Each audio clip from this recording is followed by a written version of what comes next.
Hi folks, take your pens, papers and let's go to make the notes.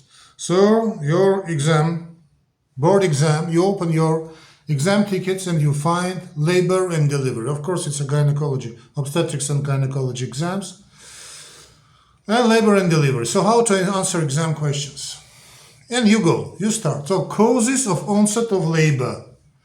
Labor begins due to a combination of hormonal, of course, hormonal, fetal, hormonal, mechanical and biochemical factors. Okay, hormonal, mechanical or biochemical factors, onset of labor.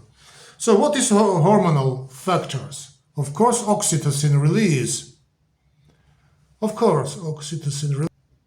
Okay, oxytocin. So oxytocin release from the pituitary gland and promotes uterine contractions. Oxytocin. Prostaglandins are produced to soften the cervix. Cervical ripening. Yes, cervical ripening. Why not ripening? No idea. So, okay, cervical ripening and enhanced contractions. So, oxytocin release, prostaglandins. Prostaglandins are produced to soften the cervix, cervical ripening, and enhance contractions. Corticotropin-releasing hormone, CRH. Corticotropin-releasing hormone from the fetus may play a role in triggering labor. These are three principal factors: hormonal, oxytocin, prostaglandins, CRH, corticotropin-releasing hormone. What about fetal factors? Fetal maturation, especially the lungs, so-called surfactant. No, we will talk about that, I suppose, God's willing. So fetal factors, fetal maturation, especially the lungs, produces signals like surfactant proteins, which we suppose, and I think it's correct, that stimulate the labor. Okay? So fetal maturation, especially the lungs, produces signals that, like a surfactant, maybe one of the most principal ones. Surfactant proteins which can stimulate labor. Mechanical factors. What about mechanical factors? Uterine distension, overstretching as the baby grows can contribute to the onset of labor. The pressure from the descending fetal head may stimulate the cervix, leading to initiation of labor. So stages of labor. We have several stages, right? First, second, and third. So, and fourth, of course, from first to fourth. So first stage, the stage is from the onset of regular contractions until the cervix is fully dilated. Roundish 10 centimeters. 10 centimeters, yeah. It's further divided into latent phase and active phase. So latent phase is early contractions, then cause gradual cervical effacement and dilation up to 6 centimeters. An active phase, more intense contractions with faster cervical dilation up to 10 centimeters. Second stage is the period from full cervical dilation, 10 centimeters, until the birth of the baby. It involves the strong uterine contractions pushing efforts by the mother, and the baby's descent through the birth channel.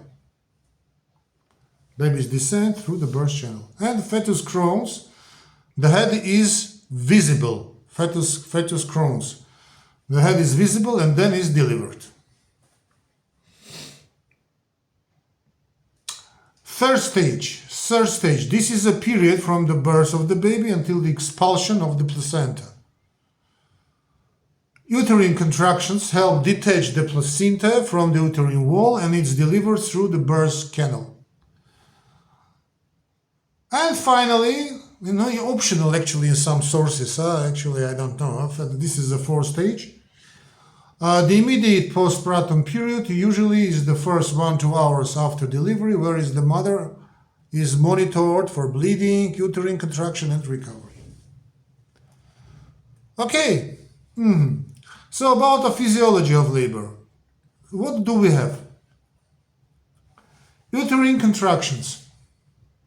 Regular coordinated contractions of the myometrium. Myometrium is muscular layer of the uterus.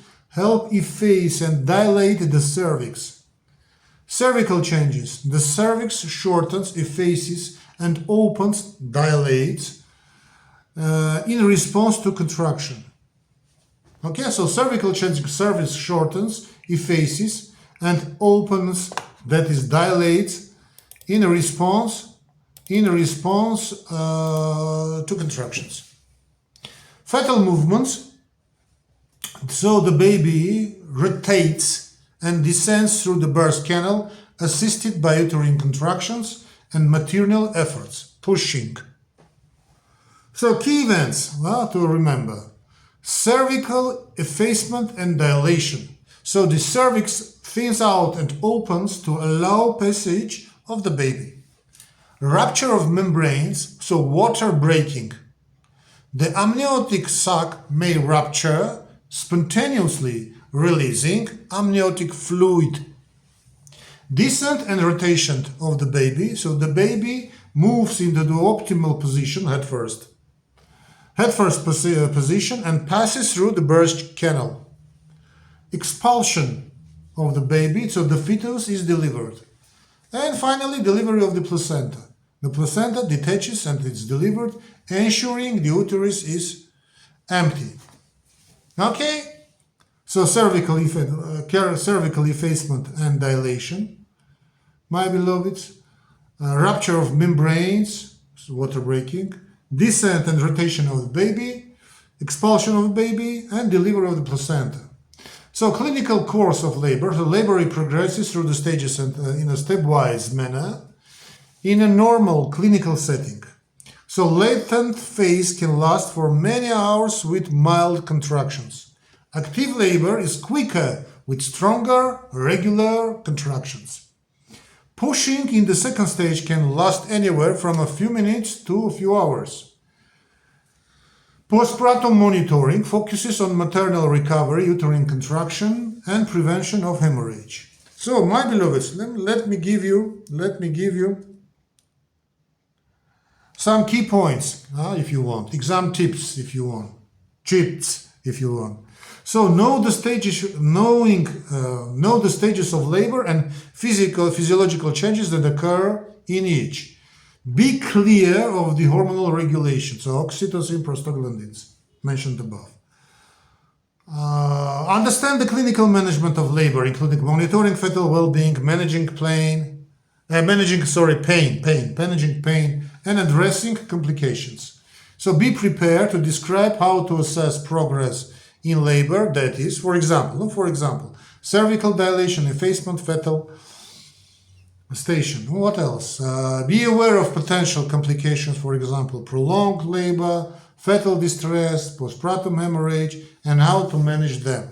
So, my beloveds, largely sufficient for your excellent answer on a big exam. Don't forget to follow and subscribe my YouTube channel, Dr. Y, WHY.